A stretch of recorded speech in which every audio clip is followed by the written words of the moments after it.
दुल्हा कल्हे बोलैलौं आज काहे आइला। दुल्हा कल्हे बोलैलौं आज काहे आइला।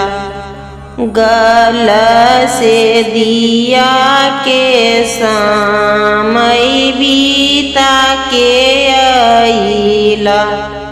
दुअरे लगिया के समय बीता के आइला।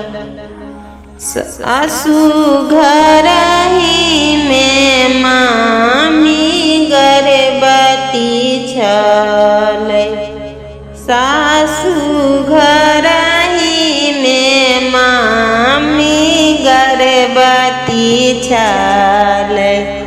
सासु नरसा बोलैते ते देरा भेलै। सासु डॉक्टर बोलैते